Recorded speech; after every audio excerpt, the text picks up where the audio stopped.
राजा जनक, सीता मैया, कविराज विद्यापति के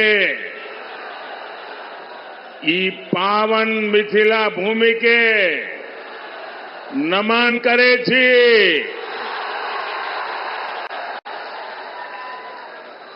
मैं दरभंगा की धरती से स्वर्गीय महाराजा कामेश्वर सिंह जी को भी प्रणाम करता हूं। एक तो मिथिला की ये पुण्य भूमि और दूसरा आप जनता जनार्दन का आशीर्वाद।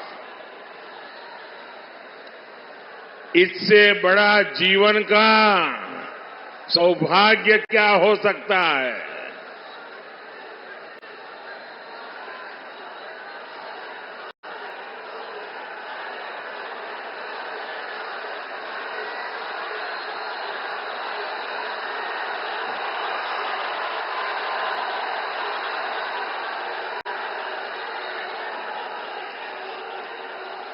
आप वो मोदी को कितना नचाओगे?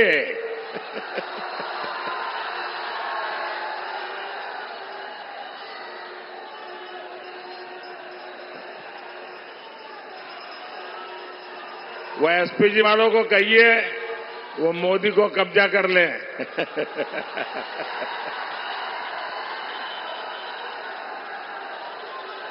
लेकिन बढ़िया बना के लाए हो आप।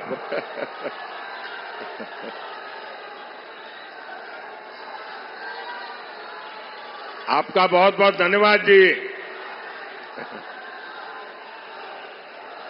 बोलिए भारत माता की, भारत माता की।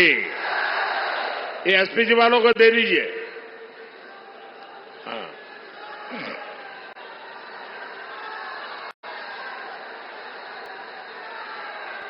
जय श्री राम, जय श्री राम। मैं आप सभी को अयोध्या में राम मंदिर के निर्माण की बहुत बहुत बधाई देता हूं।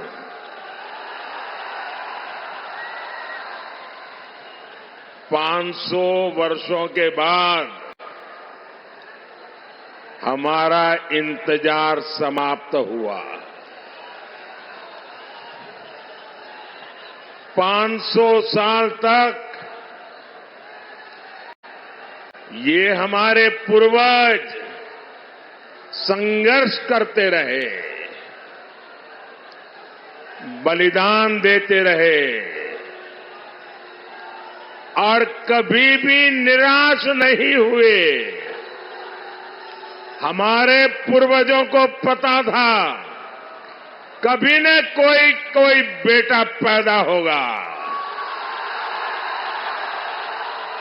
कभी तो कोई बेटा पैदा होगा जो 500 साल के इंतजार को परिपूर्ण करके भगवान राम मंदिर। और साथियों, इंतजार सिर्फ राम जी का ही थोड़ा था, सीता मैया का भी तो था और हमारे मिथिला के भी तो था। हम अपने जीवन काल में ये शुभ समय देख रहे हैं। ये विश्वकर्मा भक्त आप नीचे रखो, पीछे लोग देख नहीं पाते। मैंने आपको देख लिया, सुखी रहो।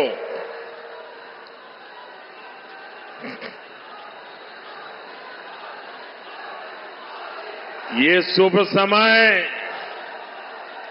ये हमारे लिए बहुत बड़ी बात है। साथियों, जब अयोध्या में रामलला की प्राण प्रतिष्ठा हो रही थी, तब मैंने कहा था कि अब भारत आने वाले 1000 साल का भविष्य लिखेगा। कई बार इतिहास की एकाध घटना भी कई कई शताब्दियों का भाग्य तय कर देती है।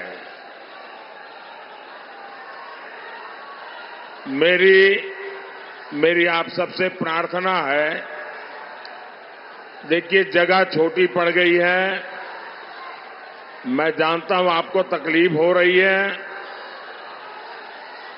हो सकता है आप मुझे देख ना पाते हो, लेकिन उसके लिए हमें क्षमा करें। आराम से जहां है वहां खड़े रह करके मुझे सुनिए, और अगर आवाज कम करेंगे तो मुझे बोलने की सुविधा बढ़ेगी। तो आपके आशीर्वाद है, मैं बोलना शुरू करूं, आप शांति रखोगे? आप इतने अच्छे लोग हैं। आज से 1000 साल पहले जब पश्चिम से भारत पर हमले होने शुरू हुए थे, तब किसी ने नहीं सोचा था कि भारत 1000 साल की गुलामी में गिर जाएगा। जो बिहार देश को दिशा दिखाता था, वो ऐसे संकटों से घिरा कि सब कुछ तबाह हो गया। लेकिन साथियों, भारत के भाग्य ने आज एक बार फिर करवट ली है। बिहार के भाग्य ने एक बार फिर करवट ली है। 21वीं सदी में ये कालखंड ऐसा आया है जब भारत फिर से अपनी सारी बेड़ियां तोड़कर उठ खड़ा हुआ है।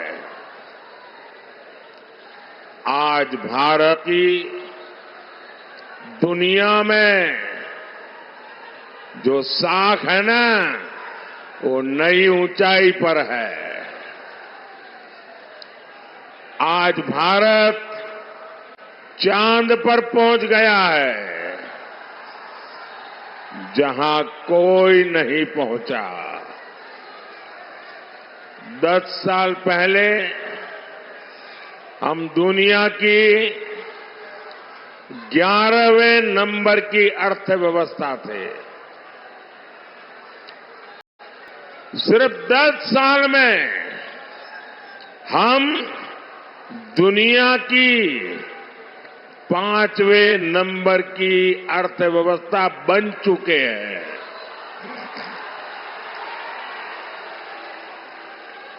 आपको कोरोना का समय याद होगा। 100 साल का इतना बड़ा संकट आया था। पूरी दुनिया सोचती थी भारत तो गया, भारत तो बर्बाद हो जाएगा, दुनिया भी बर्बाद करेगा। सब सोच रहे थे कि अब क्या होगा, लेकिन उस समय भारत ने दिखाया कि भारत का सामर्थ्य क्या होता है। भारत उस संकट से निकला, दुनिया को भी राह दिखाई, लेकिन साथियों, उस इतने बड़े संकट में बिहार के लोगों के साथ कांग्रेस और इंडी गठबंधन वालों ने जो किया वो मैं कभी नहीं भूल सकता।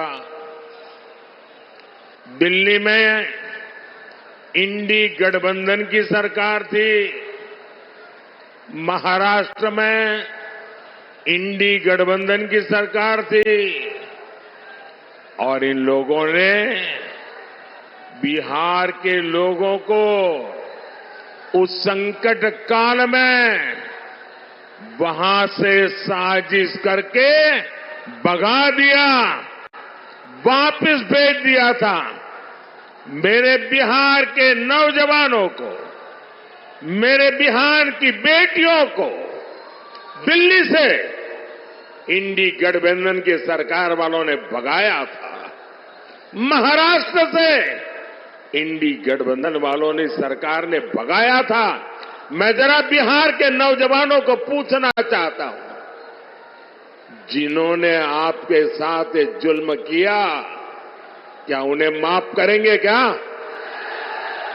इस चुनाव में हिसाब चुकता करेंगे कि नहीं करेंगे? बिहार के लोगों को बसों में बिठाया गया और बीच रास्ते छोड़ दिया गया और आज यही इंडी गठबंधन के लोग आपसे वोट मांगने आ रहे हैं। क्या आप इंडी गठबंधन का इतना बड़ा गुनाह माफ करेंगे क्या? माफ करेंगे क्या? माफ करेंगे क्या? भाइयों बहनों, मैंने इस चुनाव में अगले 5 साल के लिए विकास का रोड मैप दिया है। मैंने 25 साल का विजन देश के सामने रखा है, लेकिन ये भी जरूरी है हम अतीत का भी ध्यान रखें। जैसे एक शहजादे दिल्ली में है, वैसे ही एक शहजादे पटना में भी है। एक शहजादे ने बचपन से पूरे देश को और दूसरे शहजादे ने पूरे बिहार को अपनी जागीर समझा है। इन दोनों शहजादों के रिपोर्ट कार्ड एक जैसे ही हैं। इनके रिपोर्ट कार्ड में सिवाय घोटालों और बेलगाम कानून व्यवस्था के सिवाय कुछ भी नहीं है। याद कीजिए कैसे बिहार में अपहरण उद्योग चलता था, कैसे बड़े बड़े घोटालों से बिहार के खजाने को लूटा जाता था, कैसे शाम होते ही हमारी बहन बेटियां घर से निकलने में डरती थी, कैसे नौकरी देने के पहले जमीन लिखवा ली जाती थी।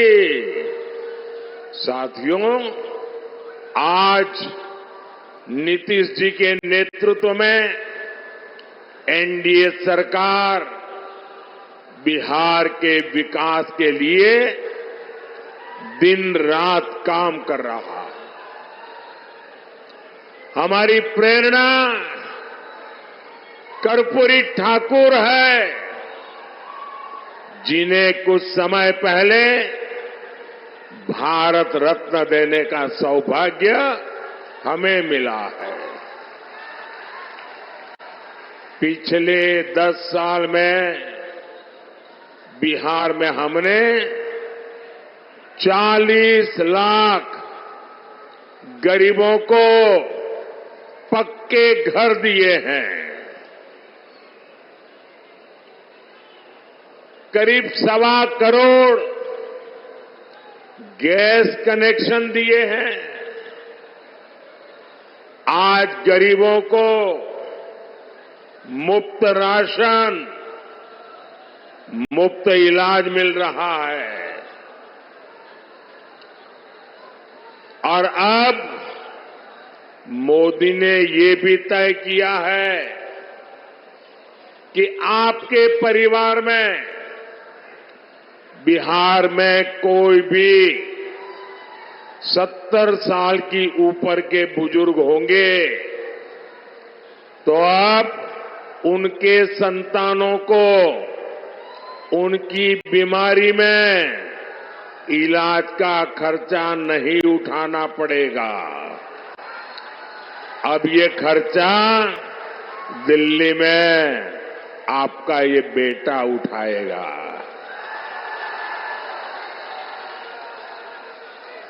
सत्तर साल के ऊपर के हर बुजुर्ग को 5 लाख रुपए तक मुफ्त इलाज मिलेगा।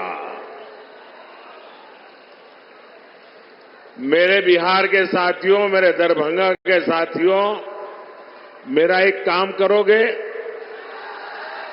जरा हाथ ऊपर करके बताइए, करोगे? पक्का करोगे? देखिए, काम करना। जब आए भी इन दिनों गांव-गांव जाते होंगे, मोहल्ले में जाते होंगे, छोटी छोटी बस्तियों में जाते होंगे, अगर वहां पर कोई परिवार ऐसे आपके ध्यान में आ जाए जिनको अभी पक्का घर मिलना बाकी है, गैस का कनेक्शन मिलना बाकी है, नल से जल का कनेक्शन बाकी है, आयुष्मान का कार्ड नहीं पहुंचा है, तो उनको कह देना कि मोदी जी की गारंटी है 4 जून के बाद, नई सरकार बनने के बाद हम 3 करोड़ नए घर बनाने वाले हैं। तो आप मेरी तरफ से उन सब परिवारों को गारंटी दे देना, मेरे लिए तो आप ही मोदी है। साथियों, दरभंगा का एयरपोर्ट हो, रेलवे स्टेशन हो, अमृत भारत ट्रेन हो, आधुनिक सड़कें हो, हर तरफ काम हो रहा है। दरभंगा एम्स की अड़चनों को भी दूर किया जा रहा है। साथियों, जब विकास की बुनियाद मजबूत होती है, तभी उद्योग और रोजगार पैदा होते हैं। यहां दरभंगा में आईटी पार्क भी बना, जिससे युवाओं के लिए नए अवसर पैदा होंगे। मिथिला में मखाना, लीची और आम खूब होता है। अच्छी सड़कों और इंफ्रास्ट्रक्चर से इसका एक्सपोर्ट दुनिया भर में बढ़ेगा।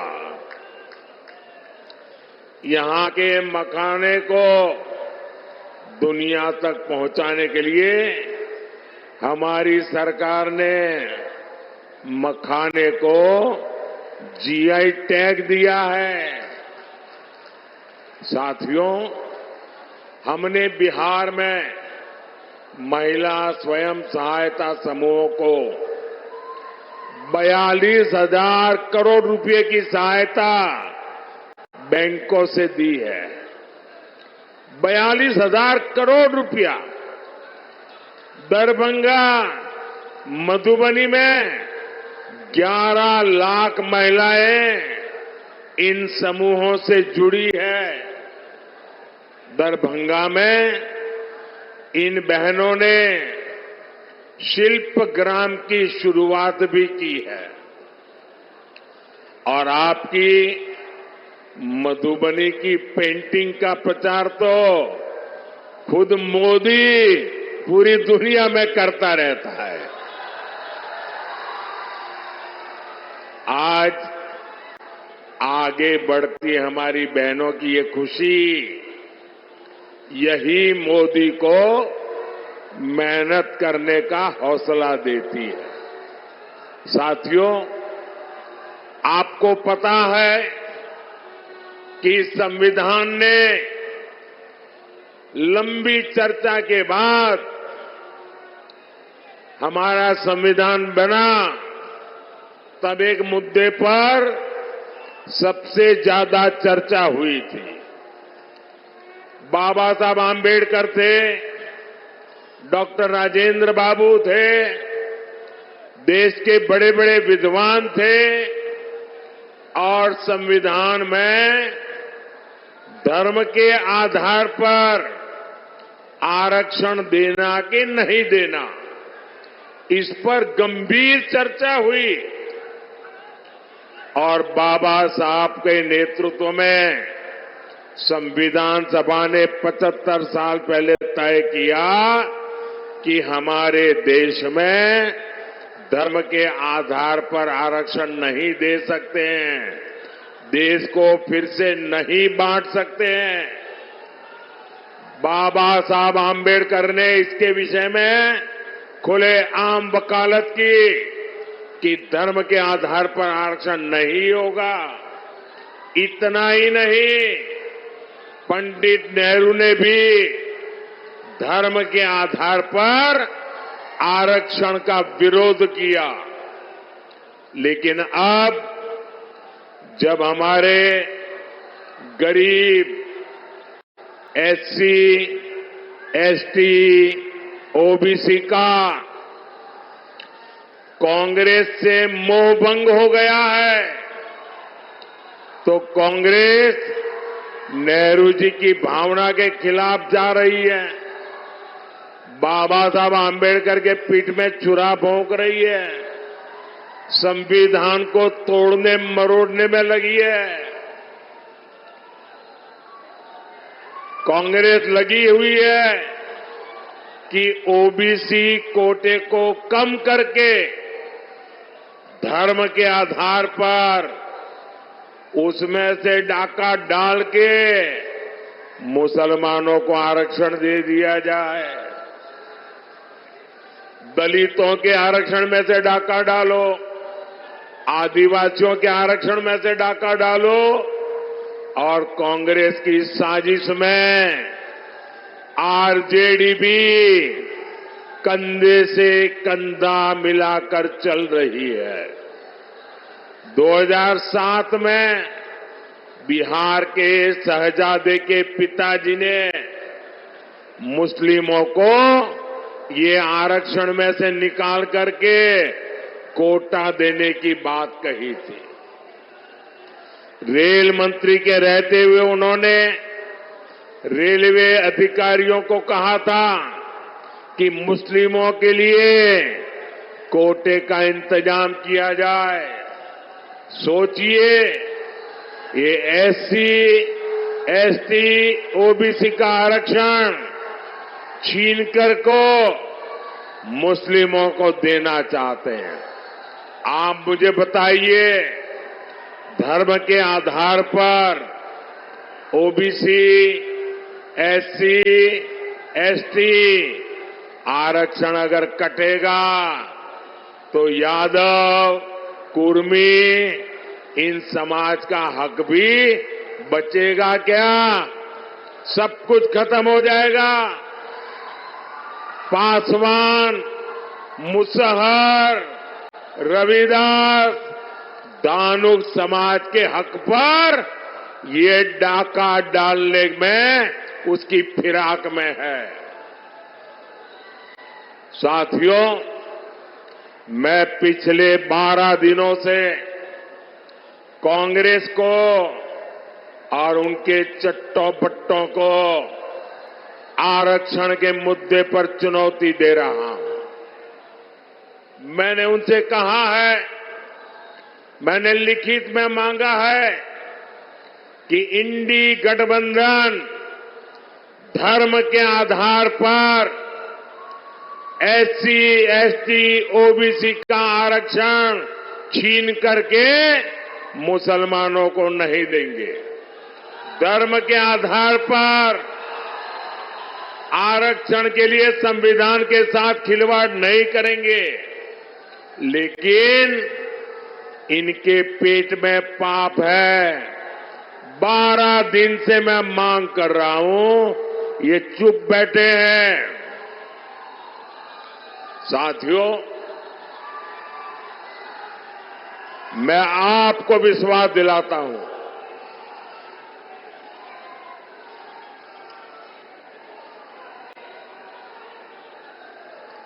मैं आपको विश्वास दिलाता हूं, जब तक मोदी जिंदा है, जब तक मोदी जिंदा है, एससी, एसटी, ओबीसी के आरक्षण पर कभी भी मैं खिलवाड़ नहीं करने दूंगा। साथियों, मैंने जब से कांग्रेस, आरजेडी के इरादों को बेनकाब किया है, तो ये लोग बौखला गए हैं। अब आरजेडी ने ये गिनना शुरू कर दिया है कि सेना में कौन हिंदू है, कौन मुसलमान है। यही इनका असली चेहरा है। ये लोग समाज को बांटने के लिए, देश की एकता तोड़ने के लिए कुछ भी कर सकते हैं।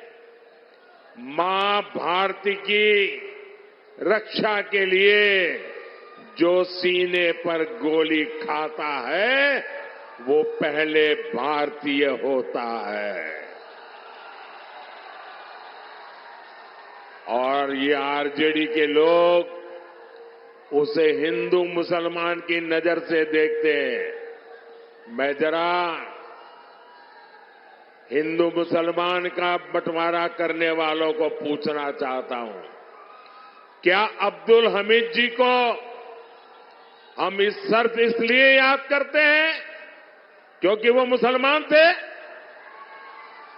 देश को इस दिशा में ले जाएंगे ये लोग।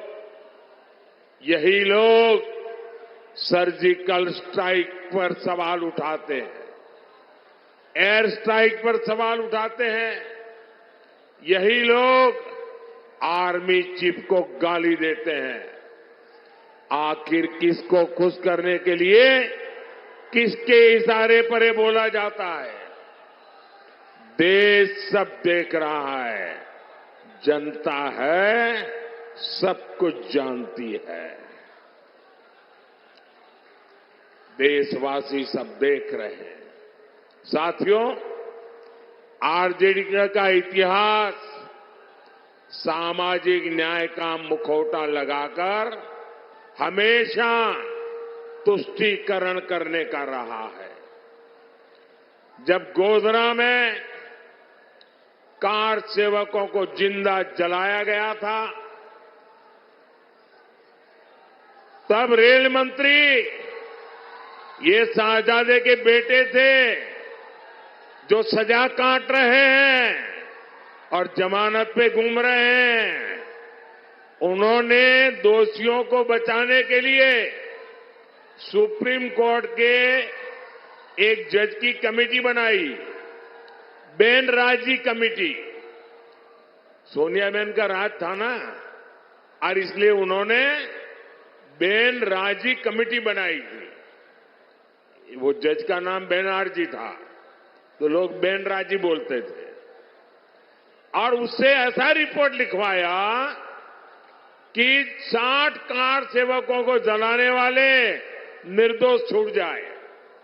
लेकिन ये रेल मंत्री जो अभी जेल में जिंदगी गुजारने के लिए मजबूर है, जमानत पे घूम रहे हैं, अदालत ने उनके इस रिपोर्ट को कूड़े कचरे में फेंक दिया और उन सबको सजा सुनाई, फांसी तक की सजा हो गई। पूरी दुनिया को पता था कि कार सेवकों को जिंदा जलाया गया था, लेकिन तब फर्जी जांच रिपोर्ट बनवाकर कार सेवकों पर ही दोष मढ़ने की साजिश रची गई थी। यही इनका इतिहास है, यही इनकी सच्चाई है। साथियों, हमें बिहार को लालटेन के दौर में वापिस नहीं जाने देना है। अभी आपको पता होगा, ये शहजादे दिल्ली वाले एक नई बात लेके आए हैं। आप मुझे बताइए भाइयों बहनों, हमारे परिवार में जो माता पिता होते हैं वो मेहनत करके कुछ न कुछ बचत करते हैं कि नहीं करते हैं? कुछ न कुछ बचाते हैं। उनके मन में रहता है कि एक छोटा सा घर बना दो, बच्चों को काम आ जाएगा। एक छोटी सी गाड़ी ला दो, बच्चों को काम आएगी। खेत खरीद के रखो, बच्चों को काम आएगा। हर मां बाप के मन में ये इच्छा रहती है कि वो अपने मरने के बाद बच्चों को कुछ न कुछ देकर के जाए। हर मां बाप की इच्छा रहती है। अब एक कांग्रेस ऐसा कानून बनाना चाहती है कि दिल्ली में उनकी सरकार बनेगी तो आपके मां बाप ने जो कमाया है वो अब आपको नहीं मिलेगा। आपके पिताजी अपना 10 एकड़ का खेत होगा तो आपको नहीं दे पाएंगे। 2 घर है तो नहीं दे पाएंगे। आधा ये इनकी सरकार छीन लेगी। 55% विरासत पर टैक्स लगाने का ये फतवा लेकर के आना चाहते हैं। क्या आपकी मेहनत की कमाई किसी सरकार को लूटने देंगे? किसी सरकार को लूटने देंगे? ये कांग्रेस वालों को लूटने देंगे? ये आरजेडी वालों को लूटने देंगे? और इसलिए भाइयों बहनों, आपका भविष्य बचाने के लिए, आपके बच्चों का भविष्य बनाने के लिए 7 मई को झंझारपुर में जेडीयू से प्रत्याशी श्री रामप्रीत मंडल जी आए हैं। 13 मई को दरभंगा में बीजेपी से श्री गोपाल ठाकुर जी और समस्तीपुर से एलजेपी की हमारी बेटी श्रीमती सांभवी चौधरी जी, पूरे हिंदुस्तान की सबसे छोटी उम्र की बेटी चुनाव लड़ रही है। आप सब आशीर्वाद दीजिए। ये हमारी बेटी तो जीतनी ही चाहिए। 20 मई को मधुबनी में बीजेपी के श्री अशोक कुमार यादव जी को, ये हमारे इन सभी साथियों को भारी संख्या में वोट दीजिए। और जब आप उनको वोट देंगे ना, तो ये वोट सीधा सीधा मोदी के खाते में जाएगा। मोदी को मजबूती मिलेगी और मोदी मजबूती से आपकी 5 साल और सेवा करेगा। तो घर घर जाएंगे ज्यादा से ज्यादा मतदान करवाएंगे। पहले मतदान फिर जलपान, ये पक्का करेंगे। अच्छा, मेरा एक काम करेंगे, जरा हाथ ऊपर करके बताइए, करेंगे? मेरा काम करेंगे। यहां से जाने के बाद हर घर जाना, घर घर जाकर के कहना कि अपने मोदी जी दरभंगा आए थे और मोदी जी ने आपको प्रणाम कहा है। मेरा प्रणाम पहुंचाएंगे, घर घर मेरा प्रणाम पहुंचाएंगे। बोलिए भारत माता की, भारत माता की, भारत माता की। बहुत बहुत धन्यवाद।